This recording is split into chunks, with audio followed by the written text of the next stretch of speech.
Saat itulah aku menyadari kebenaran pahit saat suami dan istri tidak lagi memiliki rasa cinta atau peduli satu sama lain. Mereka akan memperlakukan pasangannya seperti orang asing dengan benar-benar menghapus semua kenangan mereka.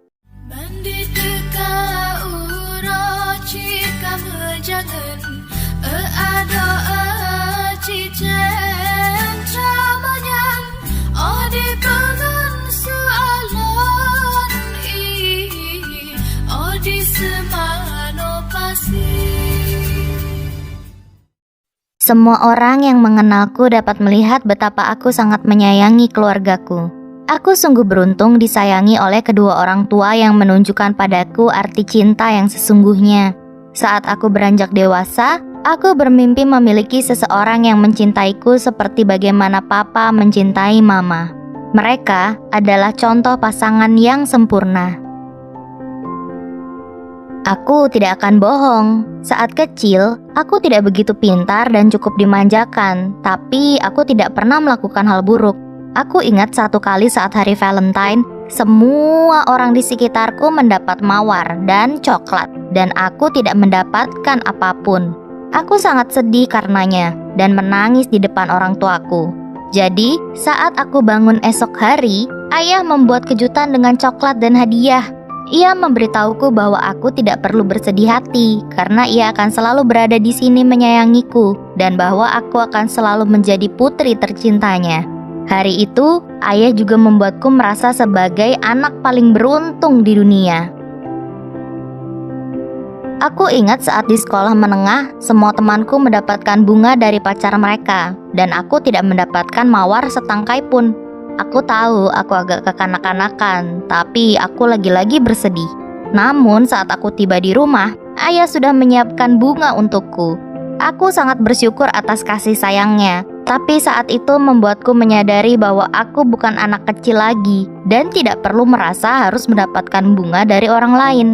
Aku sudah sangat beruntung memiliki orang tua yang sangat menyayangiku dan itu cukup bagiku. Tapi jujur saja, jika di dunia ini ada penghargaan untuk ayah terprotektif, mungkin ayahku akan memenangkannya.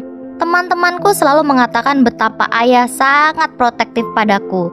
Tapi walaupun mereka berpikir seperti itu, aku sangat senang karena ada seseorang yang selalu ada untukku.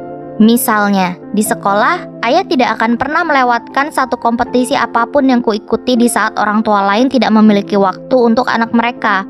Ayah akan ada di sana memegang payung untukku saat aku ikut lomba lari selama 6 tahun berturut-turut di sekolah. Keluargaku selalu menginginkan agar aku fokus belajar daripada mementingkan percintaan. Orang tuaku membuatnya sebagai misi mereka untuk memberitahuku bahwa aku bisa menunggu untuk mendapatkan pacar setelah aku lulus dan mendapatkan pekerjaan yang stabil. Ibu akan selalu berkata bahwa orang yang akan mendampingiku harus mencintaiku seperti ayah, dan aku sebaiknya tidak menerima kurang dari itu. Tapi hal itu justru membuatku penasaran, apakah aku akan bisa menemukan pria yang mencintaiku seperti ayah mencintai ibu. Ibu melewatkan sebagian masa kecilku, bekerja shift malam, jadi beliau akan menghabiskan siang hari untuk tidur. Jadi, hanya aku dan ayah, tapi beliau tidak keberatan. Ayah akan membantu menyiapkan pakaian dan merapikan rambutku setiap hari untuk ke sekolah. Aku suka menghabiskan waktu bersamanya, jadi saat aku diterima di universitas luar provinsi, itu adalah hal yang sangat mengejutkan. Awalnya, ayah bersikeras agar aku tidak pergi. Beliau bahkan berusaha meyakinkanku untuk melanjutkan ke universitas yang dekat dengan rumah. Tapi, aku dengan tegas menolak idenya. Aku ingin mencoba hidup sendiri, karena aku merasa jika ayah tidak mengizinkanku sekarang, kapan lagi aku akan belajar untuk melakukan semuanya sendiri. Akhirnya, orang tuaku menyerah. Setelah lulus kuliah, aku harus pindah ke tempat yang lebih jauh karena pekerjaan. Ayah akan meneleponku setiap hari, menanyakan bagaimana kabarku, dan jika aku ingin pulang ke rumah, beliau akan menjemputku dengan senang hati. Tapi aku selalu menolaknya. Aku senang dengan kebebasanku. Hingga satu hari, ibu meneleponku dengan khawatir. Beliau bilang ayah tidak pulang ke rumah semalam dan memohon padaku agar mencoba meneleponnya untuk melihat apakah ayah akan mengangkatnya. Aku terus menelepon, tapi selalu masuk ke pesan suara. Aku ikut khawatir, takut jika ayah mengalami hal buruk. Beberapa jam setelahnya, barulah ayah akhirnya meneleponku kembali dan meminta maaf, berkata bahwa ia menginap di rumah temannya dan baterai HP-nya habis. Aku lega beliau baik-baik saja, tapi setelah hari itu, semuanya berubah. Ayahku berubah menjadi orang yang berbeda. Beliau jarang mengangkat teleponku, dan mulai pulang ke rumah sangat larut. Ayah akan terus-menerus membuat alasan yang tidak masuk akal, dan saat nenekku sakit, ayah menolak untuk pergi dengan ibu menjenguknya, dan justru menghilang berminggu-minggu. Semua terpecah berkeping-keping ketika ayah mulai berlaku kasar pada ibu. Aku tidak menyangka hal seperti ini akan terjadi di rumahku sendiri, di keluargaku, dan oleh ayahku. Beliau adalah duniaku, dan aku selalu berpikir ayah tidak akan pernah melakukan hal seperti ini. Tapi gambaran akan pasangan sempurna yang manis menua bersama itu hancur. Ayah adalah segalanya bagi ibu, dan pengkhianatan ini sangat menyakitkannya. Sampai untuk pertama kalinya dalam hidupku, kulihat ibu terpuruk.